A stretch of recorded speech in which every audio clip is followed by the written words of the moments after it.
Mark 1. In 2008, Tony Stark was ambushed and captured by the terrorist organization known as the Ten Rings.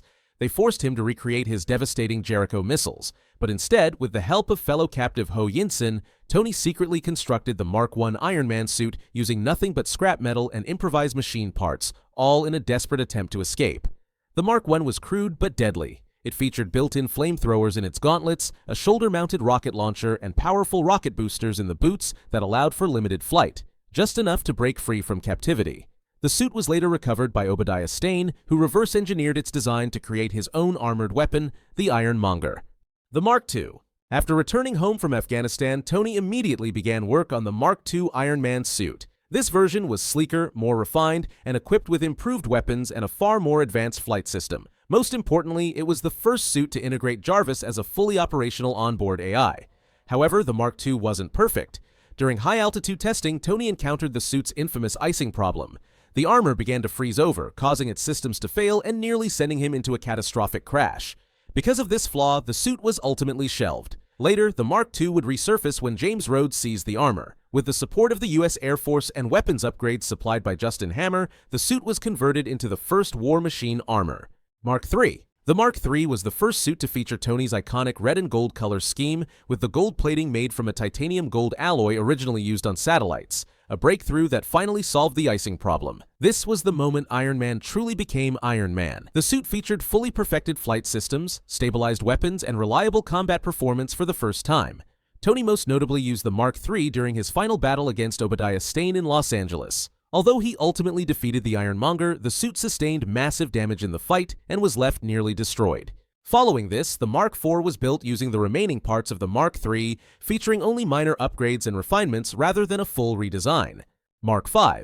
The Mark V is the suit Tony famously deployed during the Monaco Grand Prix, stored inside a portable briefcase. This marked the beginning of Tony's shift toward creating specialized armors designed for specific purposes, in this case rapid deployment and mobility. Because of its compact design, the Mark V was actually weaker than the Mark IV in overall performance, sacrificing firepower and durability for portability. Even so, it proved effective, allowing Tony to defeat Ivan Vanko during their high-speed confrontation. The Mark VI suit was specifically designed to integrate with Tony's upgraded triangular arc reactor. It introduced new weapon systems, including wrist-mounted lasers, and visually featured a triangular arc reactor in the chest rather than the traditional circular design. However, the suit had one notable drawback. Its internal mechanisms made it more difficult for Tony to exit quickly, and in one instance, this delay caused the armor to sustain heavy damage. The Mark VII began as an unfinished prototype that Tony was still developing, but when Loki threw him out of a window during the Battle of New York, Tony was forced to deploy the suit prematurely, revealing its revolutionary new feature. The armor could automatically assemble itself around him at his command. This became Tony's primary suit during the Battle of New York, and he even used it to take down a massive Chitauri Leviathan on his own. However, the suit had a critical limitation. It wasn't designed to function properly in deep space. After carrying a nuclear missile through the wormhole, the Mark VII lost power, sending Tony plummeting back toward Earth, where he narrowly survived. This near-death experience deeply affected Tony, triggering severe PTSD and anxiety. Haunted by the possibility of another world-ending threat, he became obsessed with preparation, rapidly constructing an entire army of new Iron Man suits to ensure he would never be caught unprepared again. This growing arsenal would eventually become known as the Iron Legion, consisting of armors ranging from Mark VIII through Mark 41.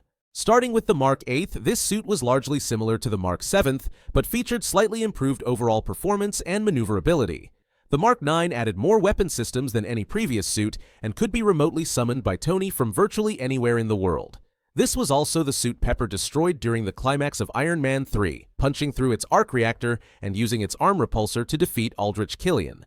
The Mark X introduced upgraded flight capabilities, allowing it to fly nearly 3 times faster than earlier models. The Mark XI followed with minor refinements, most notably a larger, redesigned helmet and slightly enhanced systems. The Mark XII introduced a new color scheme to Tony's armors and was constructed from a carbon-based alloy reinforced with gold titanium, making it more durable than any previous suit. The Mark XIII marked a return to an all-silver design, continuing Stark's trend of constant innovation. It also became the first suit to feature a rectangular arc reactor in the chest. The Mark XIV was largely similar in design and performance, but reverted back to a circular arc reactor configuration. But with the Mark XV, the suits began to become far more specialized, with many of them receiving unique code names personally assigned by Tony. This one was appropriately called Sneaky. Designed specifically for stealth operations, the Mark 15 incorporated technology borrowed from real-world stealth aircraft, including angled surfaces and radar-absorbent materials. Its chrome finish could dynamically darken or lighten, allowing the suit to blend into nearly any environment and avoid both visual and radar detection. The Mark 16, also known as Nightclub, was another stealth-focused suit. Unlike Sneaky, its main feature was the ability to shift from its standard red and gold appearance to an all-black finish, allowing Tony to blend seamlessly into virtually any environment for maximum concealment. The Mark 17, codenamed Heartbreaker, was the polar opposite of the previous specialized suits. Built like a walking tank, it was bulkier than any of its predecessors and packed with enhanced weapon systems. This armor was specifically designed for heavy-fire combat, able to withstand intense battle conditions while delivering devastating firepower. The Mark 18, codenamed Casanova, combined the best features of Heartbreaker and Nightclub. It enhanced stealth capabilities with advanced cloaking technology while also incorporating a heavier arsenal of weapons, making it both deadly and difficult to detect in combat. The Mark 19, codenamed Tiger, was designed for high-altitude flight and could reach speeds far exceeding any previous suit. Its advanced propulsion systems made it one of Tony's fastest and most agile armors to date.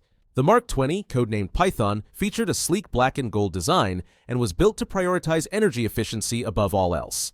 This allowed Tony to operate the suit for extended periods, making it ideal for long-range missions or prolonged engagements. The Mark 21, codenamed Midas, was one of the first suits, alongside the Mark 20, capable of supersonic flight. While it could reach incredible speeds, the technology was still experimental, and Tony continued refining it to achieve fully stable and reliable supersonic performance. The Mark 22, codenamed Hot Rod, featured a bold design with flame decals on its boots, inspired by the Hot Rod car in Tony's personal garage. Interestingly, this suit wasn't originally intended for Tony himself. It was a prototype concept meant to evolve into a second-generation War Machine armor for James Rhodes. However, the design was ultimately destroyed before it could ever be included in Rhodey's active armor lineup or deployed in the field. The Mark 23, codenamed Shades, was designed to allow Tony to survive extreme heat conditions. It was one of the few suits he ever built that did not include any offensive weaponry, focusing entirely on protection and environmental resistance rather than combat. The Mark 24, codenamed Tank, was built for heavy firepower situations. As the name suggests, it featured significantly thicker armor, allowing it to withstand sustained punishment while operating in the most intense combat zones. The Mark 25, codenamed Striker, was equipped with massive jackhammer arms, turning it into a tank-like powerhouse on the battlefield. Tony deployed this suit during his fight against Aldrich Killian, where its sheer strength proved invaluable.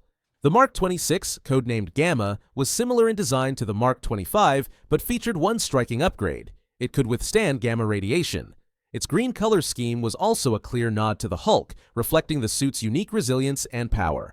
The Mark 27, codenamed Disco, was one of the most visually striking Ironman suits Tony ever built, featuring vibrant blue and orange colors.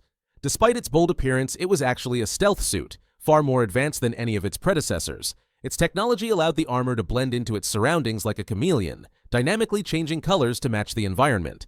Unfortunately, we never got to see this suit in action. The Mark 28, codenamed Jack, was specifically designed to protect its wearer from high levels of radiation, prioritizing defense and survivability in hazardous environments over combat capabilities. The Mark 29, codenamed Fiddler, drew inspiration from the Fiddler Crab, featuring one oversized jackhammer arm alongside a standard-sized arm. This unique design allowed it to combine heavy construction power with greater maneuverability on the battlefield. The Mark 30, codenamed Blue Steel, was primarily designed for energy efficiency, allowing Tony to operate it for extended periods. Despite its focus on endurance, it also featured hidden wrist-mounted blades that could be deployed when needed. The Mark 31, codenamed Piston, was one of Tony's fastest suits to date, capable of reaching speeds exceeding Mach 4. Its advanced propulsion systems made it ideal for high-speed flight and rapid response missions. The Mark 32, codenamed Romeo, was most notable for its incredibly powerful chest-mounted repulsor, capable of delivering devastating energy blasts.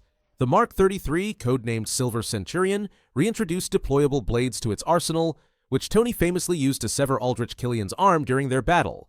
The Mark 34, codenamed Southpaw, was designed specifically for responding to natural disasters such as floods and tornadoes. Its specialized tools and reinforced structure made it ideal for rescue operations in extreme conditions. The Mark 35, codenamed Red Snapper, was the successor to the Mark 34, retaining its focus on disaster response. Unlike its predecessor, it featured two large retractable claws instead of just one, improving its versatility and effectiveness in rescue operations.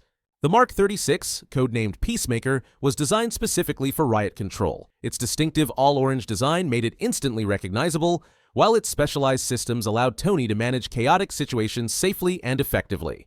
The Mark 37, codenamed Hammerhead, was Tony's first suit designed for full underwater operation. It also introduced infrared scanners, giving him enhanced vision capabilities in low-light and obscured environments. The Mark 38, codenamed Igor, was the strongest suit in the entire Iron Legion. It was built to serve as Tony's personal powerhouse, assisting in both battle and heavy-lifting survival situations, capable of handling tasks no other suit could. The Mark 39, codenamed Gemini, was Tony's first suit specifically designed for space travel. Equipped with reinforced armor and advanced thrusters, it allowed him to operate safely in the vacuum of space and handle suborbital missions. The Mark 40, codenamed Shotgun, was a hypervelocity suit and the fastest armor Tony had ever built, capable of reaching speeds of up to Mach 5. Its advanced propulsion systems made it ideal for extreme high-speed flight and rapid response missions. The Mark 41, codenamed Bones, is arguably one of Tony's most unique suit designs and marked the final armor of the Iron Legion. Its standout feature was the ability to separate into individual pieces, each capable of flying independently, giving Tony unmatched versatility in combat and deployment. The Mark 42, better known as the Prodigal Son, was the iconic suit Tony wore as his main armor in Iron Man 3. Its most remarkable feature was its ability to self-assemble and return to him on command. Tony could even direct the suit to assemble around other people, a capability he used to save Pepper Potts and trap Aldrich Killian. In the final battle, the armor was ultimately destroyed when Tony triggered its self-destruct sequence around Killian, destroying the suit forever. The Mark 43 was nearly identical to the Mark 42 and made its first major appearance during the opening of Age of Ultron. Its most striking feature, however, was the ability to be remotely controlled by Jarvis, allowing Jarvis to stand guard with the suit as a sentry. The Mark 44, better known as the Hulkbuster, was the iconic suit Tony used to take on the Hulk. Designed collaboratively by Tony Stark and Bruce Banner, it was built to counter an uncontrollable Hulk. The armor featured immense brute strength capable of matching the Hulk blow for blow, specialized tools like sleeping gas, and other systems designed for subduing him. It was most famously seen during their duel in Johannesburg, where the intense battle pushed the suit to its limits and ultimately allowed the Hulkbuster to gain the upper hand over the raging Hulk.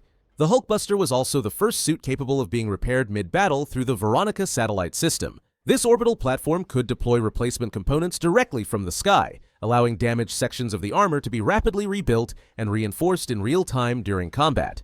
The Mark 45 was the suit Tony wore during the Battle of Sokovia against Ultron. Its most notable feature was the introduction of Tony's new AI assistant, Friday.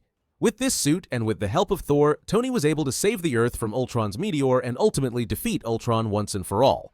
The Mark 46 was the suit Tony wore during Civil War.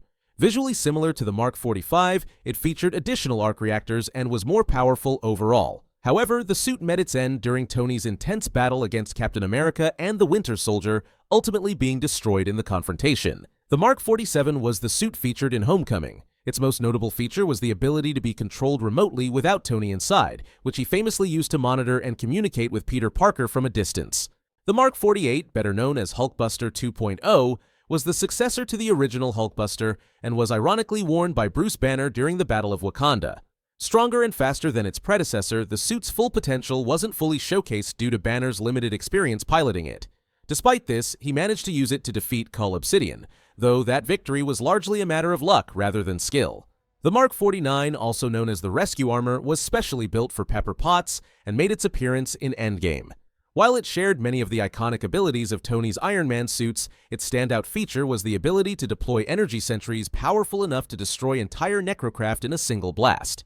The Mark L, or Mark 50, marked a revolutionary change for the Iron Man suits as Tony gained access to nanotechnology for the first time.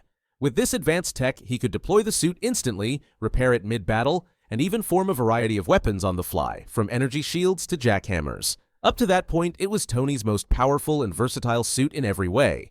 The Mark 85 was the pinnacle of Tony Stark's Iron Man suits, a direct evolution of the Mark 50.